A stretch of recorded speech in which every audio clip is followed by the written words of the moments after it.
I could not let this panel proceed without acknowledging a particularly special woman to me and to all of us in this room. Kevin talked earlier today about the visionary leadership that I bring to this foundation. It is without question that I stand on the shoulders of this woman here, Anita Defrantz.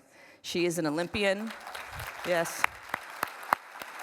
Yes, yes, yes, yes, yes, yes.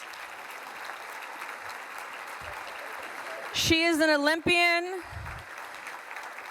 She's an Olympic medalist. She is the first Black American woman to serve on the International Olympic Committee. She was the first American to serve on the Executive Committee of the IOC. She has been a steadfast champion for Title IX, for gender equality, and using equity to advance to equality. The work that we're celebrating today, the work that we will continue to do over the next 4 decades, is because of Anita Defrantz's leadership over the last 28 years before I took over. So Anita, I love you. We stand on your shoulders and we thank you for all that you have done, that you do, and that you will continue to do. Thank you. Thank you, Renata. I'll always give you time to talk about Anita Defrantz. It is an honor for us to have you here with us. And I'm honored to be with everyone here. And I'm gonna go down to introduce this panel really quickly about women and girls changing the game. Lilly Travieso, she is the founder of LA84 Sports Foundation and currently a senior at Cornell, missing school, and her softball coach took her to the airport just so that she could be here today with us. We'll learn more about her foundation coming up. Vanessa Garcia-Brito, Vice President and Chief Social and Community Impact Officer for Nike. Thank you so much for being here. Of course, the Grand Dame, Anita Defrantz. And Nancy Molenda is here, Executive Director of Mattel Children's Foundation and Corporate Philanthropy at Mattel, Inc. Thank you so very much, ladies, for being here today. And let's talk about it from the get-go. Women are changing the game. We're seeing it happen, right? Yeah. And I want to start with what we have done that's already progress, because we have to show and see our progress in order to show also what work also needs to be done. So Deloitte predicts that US elite women's sports will make $1.2 billion globally. So there's more revenue coming in, more people are watching sports, right? Let's take the NCAA championship game, women's game. It got 4 million more views than the men's championship game. But, there's a but. It still doesn't translate to salaries and other opportunities for women. I'm not gonna talk about it, but Google Caitlin Clark and pay salaries, you'll understand what I mean. With that being said, when we look at mainstream media and ads and what we see, how does that help, Vanessa and Nancy, your work on the community impact and the level that you're at? First, I just have to, again, recognize just what an honor it is to be on this panel. Really an honor to be sitting next to you, Anita. I'm a little, starstruck, and but a great example, actually, about what it means to give access to girls and women. We're here sitting, next to the Grand Dame, as you said, and it's truly a privilege. I think it's really exciting and really helpful. We spend a lot of time talking about you need to see her to be her, but we also need a lot of girls and women being her so that she can be seen. And the more and more we give the amplification, the awareness, the storytelling, the role models, the better and stronger it is. But as you said, we've still got a long way to go. Girls ages 11 through 17 are dropping out of sport at 45% of those girls are dropping out of sport at twice the rate as boys. And when we talk about youth, I just want to really level set the context as well. It's not like the numbers for boys are so good. Right? Overall, we have a really big challenge with youth staying in sport, and it's just twice as hard and for girls and women. But when they are seeing the possibility and when they are seeing that opportunity, it's a real game changer. If you just think about it right now, we're 100 days out from the Paris Games, right? Wow. Right? It is a world moment, a global stage where girls and women and youth everywhere will be able to see sports they may have never seen before, athletes, Olympians that they could maybe never have imagined. There'll be fantastic stories of struggle and perseverance and dedication, et cetera. And some of them will be inspired to try something, and we may see them next year at the LA 28 Games. So I think when we see that, it's huge. It's also really great that we are talking about the Caitlin Clarks. We've got the Thompson sisters, I think, are on the agenda a little bit later today. Amazing, right? A long way to go, but it's so much better to be having names and athletes to be talking about and what we still have to achieve than talking about how we have to get them onto the radar. Yeah, and Nancy, you see the same thing in the work that you're doing as well. Yes, absolutely. And, I echo girls seeing all of these amazing role models. I think at Mattel, built on purpose and the work that we do in the foundation, it's very important to us to make sure that indeed the girls do see the role models that are out there in sport, in play, in all the different fields. And so we really, as a corporate company, as a company with funding, to be able to give these girls the opportunity, maybe at a younger age, to bring them in to a community-focused environment so that we actually put these role models in front of them so that they actually get to interact. And this is the way that we really utilize the resources of the foundation to make sure that we are giving these girls the visibility to the people that are doing the great work. And Vanessa, you mentioned it. We are 100 days out from the Paris Olympics today. I actually just came from doing a live shot with artistic swimming at the Expo pool. Synergy here, right? That's funded by the LA84 Foundation to have that here. And I'm so moved to have been able to do that because the Olympics really shows where the equity and equality, right, Anita, is happening. Because Paris Olympics will be the first Olympic Games that will have 50% women and 50% men ever in the Olympic history.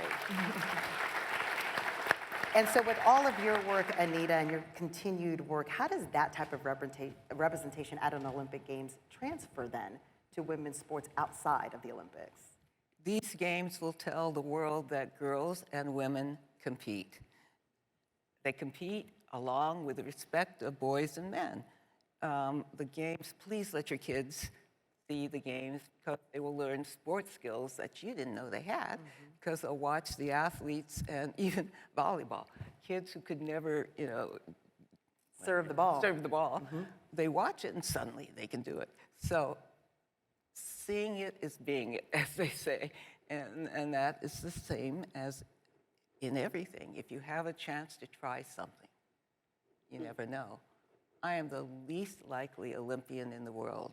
I had no sports and no organized sports. Well, I have 3 brothers, but no organized sports until I got to college. And once I had the opportunity, I said, this is good. So, to answer your question, the games will make a huge difference for girls and women and boys and men because they'll see that we're all human, we're all the same, and it's a good thing. Yeah, and it kind of just starts with the dream. I'm bringing back Caitlin Clark to talk about, there is no Caitlin, she says, without a Maya Moore, without a Cheryl Swoops, right? She was dreaming it in the way that I think maybe, Lilly, you might have dreamed it in seeing some of your favorite softball, players, because as you were saying, Vanessa, girls are dropping out of sport faster than boys. I read a statistic too that there were families that were surveyed that said if they had to put their money somewhere and they had 2 children and one was male, one was female, they're gonna put their money more to the boy than to the girl. And that kind of stunts where it is. And as we know with organized sports, it can get really expensive. But Lilly, you're trying to change the game yourself, my friend, with the LA84 Foundation. Yep. Tell us a little bit about that and why it's so important for Latinas and women of color. Yeah, so the AYA Sports Foundation, AYA is an acronym for Empowering Leadership in Latina Athletes. AYA means she in Spanish. And we want to level the playing field for Latina athletes, but also women of color. And I think going back to representation and visibility, that is the reason why I am here, watching young softball players, D1 in the College World Series, I looked at the TV and my parents, really, we're a big baseball family, so I was watching baseball and softball all the time. But just watching that and wanting to be like one of them really helped me, I guess, use that as a motivator for school. And so with my recruitment journey, that had a lot of adversities and challenges with that. And I saw a lot of inequities in that with young girls. I would range from girls coming to practice with luxury cars to girls coming to practice with holes in their pants. Like, it was completely, there's a huge gap. And so wanting to use the LA Sports Foundation as a resource and as a support for young girls who are not as lucky to have, you know, parents or even certain coaches that can help them with that recruiting journey, we really wanted to be that support system for them. Yeah, and I know that with different companies too, it's about opportunity too, right? We talk about club volleyball. I'm actually a youth club volleyball coach. I coach 17s for Crown City Volleyball Academy. We have a bid tournament tomorrow, so I'm getting on a plane for Texas right away. But a part of that too is like having to give scholarships to girls, because unfortunately there's like a money component there that they can't pay. So having clubs and places to be able to do that, but also foundations that can help. How do you guys help sort of give that opportunity to make sure that girls can have the opportunity to continue to play? Yeah, I mean, honestly, it is our work. Like, we are, the work that we do is absolutely meant to serve the community. Without, I think, the private foundations and the work and the funding that we have, this is how we amplify the good work that you're doing. And we give, it seriously is our job to give the opportunity to these girls. So when we think about play spaces and bringing them to the forefront of being able to give them the opportunity to engage in sport, it definitely is the work of the Mattel Foundation to connect with organizations like you, offer our resources, and give these girls the opportunity to not only see on television what they might want to be, but put them on the ground so that we can pool our resources to give them that life opportunity. Great. You know, for Nike, we've been in this work for decades, and so we've had an opportunity to really understand what the barriers are for girls, and also to work with fantastic partners like LA84's Play Equity Foundation. We have one of our other partners, Center for Healing and Justice Through Sport, is here to understand like what are those barriers and how to provide access to it.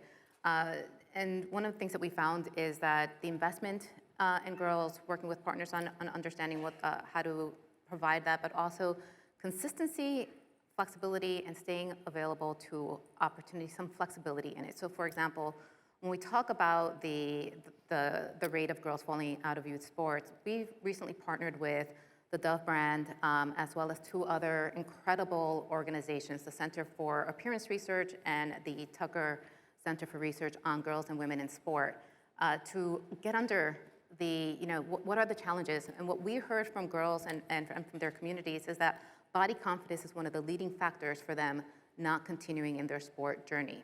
Now, that's something we can do something about.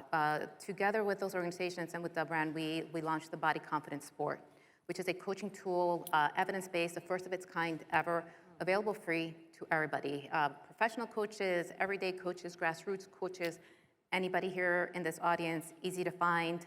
But also, it really breaks down in some really easy and accessible ways what you can be doing for her to keep her in sport, not 10 years from now, but today. Right. And there's an empowerment mode to that I really love, especially with like women in sports, because what I see is there's much more social impact and my point of view of women in sports. We talk about civic engagement, reproductive rights. There's so many things that come out of that. And I know, Anita, this is one of the things for you that's so impactful, is knowing how women have no fear on the court and off the court to talk about things that really matter. And it's something that's really important to you. How do you see the impact that women are having beyond just what they're doing in the sport? The impact of women, of course, is enormous. One of the big kind of stopping points was that sports for girls and women, there were no team sports. It was all individual sports, all you track athletes and so forth, that's fine. But I wanted to be a part of a team. I wanted to be part of something bigger than myself. And so that's why when I got to college, I could try out. I'm grateful that I got there after same time as Title IX, because if I'd gotten there a year before, we never would have competed intercollegiately. It would have been all intramural. And I would have been so bummed. But we did have the intercollegiate competition, which also makes a difference. Now, I said that because, and you should know this, women who take part in college, in sports in college, get jobs. They're hired. So if you want your daughter to get a job, see if she could be interested in a sport in college. Yeah. And since I have the floor, and then I'll stop, I just want to remind us all, we are the ones we've been waiting for. We are the ones we've been waiting for. It is up to us to make the change we want. That's bravo. I want to clap that. You know, and you bring up a good point too, because I think sports, especially with the girls that I coach, everyone thinks they have to go to like the #1 college and do these things, but sports can get you into the next. There are things that I take from my time in being in sports to my job every day, even if I'm not touching an athletic venture or talking about that. Is that something that you see as well with what you do? And even you, Lilly, now, so young. Yeah, definitely, especially mentoring young women, just them gaining skills that, you know, is invaluable, that you wouldn't get anywhere else, that sports can open doors, opportunities open doors, and sports is an incredible example of that. So yeah, we see that a lot with young girls, you know, they're introverted, but they go on the field and they're just a whole different person, you know, and I was one of them. And for them to share those stories is incredible and so valuable that so each girl can continue. Yeah. Yeah, we're talking about, we may not be gazelle runners, right, Vanessa? But we use we were talking backstage, that like we think we're running the trail and we look really good, and then we actually see someone who looks really good running next to them, and we're like, oh, okay, but we're still doing the work. But with that being said, like, don't you feel that what you've learned from your time in athletics, in sport, has helped you? Yeah, so to round that out, when I'm a very awkward, not very graceful, and pretty slow, dedicated runner. In my mind, I'm a gazelle. But if you see me, you would very much disagree, and you would be right too. You would be right. Not a gazelle. But I'll take it back. There's sport, and before there's sport, there's play, and before there's play, there's movement. So I come from very, very humble beginnings. My mother always had a minimum of 3 jobs when I was growing up. If she'd say that, she probably still has a minimum of 3 jobs right now as I'm growing up. But you know, when I was small, so for me, she was essentially the first endurance athlete I'd ever met, right? To do that, you need some serious endurance. And I remember being young and watching that. But Saturday mornings were sacred for us. Saturday mornings was clean the house moment. By house, I mean like teeny tiny apartment. And but before you did that, she would clear the living room, and it was dance time. We were going to move our bodies. Yes. And her first question was, what kind of week did we have? So depending on what kind of week we had, that determined whether it was going to be salsa, merengue, disco, whatever it might be. And then we danced it out. And what I learned from that was, wow, first of all, your movement can control your thoughts, right? Just that connection between your mood and your joy and the access. We had nothing, but we had a ton of fun, and we had a ton of joy, and we had a ton of control and empowerment in terms of how we would control and view our emotions, that we could shift that. It was such a really early, young lesson, but I still carry that with me. And ever since that, I've had a sport for every chapter in life. I took up Taekwondo when my father passed away, and that's how I channeled my grief. I took up yoga and distance running when I started law school and went through that time. Yoga and running have been my lifelong partners, even as I go into the next chapter of my life. And it's true, you learn commitment, teamwork, collaboration, resilience, perseverance, but it also expands how you see the world, right? You can see the world can be a playground, or it can be a series of obstacle courses. And if you're alive and a human being, it's probably a combination of both. But the problem solving, the creativity, the expansion of your imagination, what you think you might be able to accomplish, can all be influenced so early in life. And the beautiful thing, it's never too late to bring that into your life. Yeah, we can always play. We can always play. I'm a big girl. Yeah. Like, I mean, I'm a big girl, but like I'm a big girl. Like I'm always playing. And what I mean by that is like play is a part of it. And I know that Mattel does a lot of work in that idea. It's like just get them out to play, which is why this is not sports equity. This is the Play Equity Summit, right? It's to get out there and move, and how important that is. Yeah, very important. And hear you on team sports and the importance of, character development. I learned I was never going to be a professional violinist as much as I had tried and introduced myself into sports and found that camaraderie and meeting new people gave me the confidence to lead through into a career where I'm able to then influence girls and children through play, because I think that it's very important. And so absolutely, we are very much invested in making sure that kids get out and they get moving. And we do an amazing annual event where we bring kids, 600 kids in the community to Mattel, and we make sure that they're introduced to all of the community partners that are offering play in many different ways, through sport, through imagination, through STEM and problem solving and different educational resources to them. It's 0 to 99. Like, play is always should be a part of our world. It opens up so many doors. Yeah. And it comes with a lot of hard work and the efforts that it takes for us, especially with women. And I kind of want to move into the fact that sometimes women have to speak up and be a little bit difficult, and that being seen sometimes as a negative when they're talking about discrepancies with a locker room versus the men's locker room or other things like that. Lilly, I'll start with you in these types of things.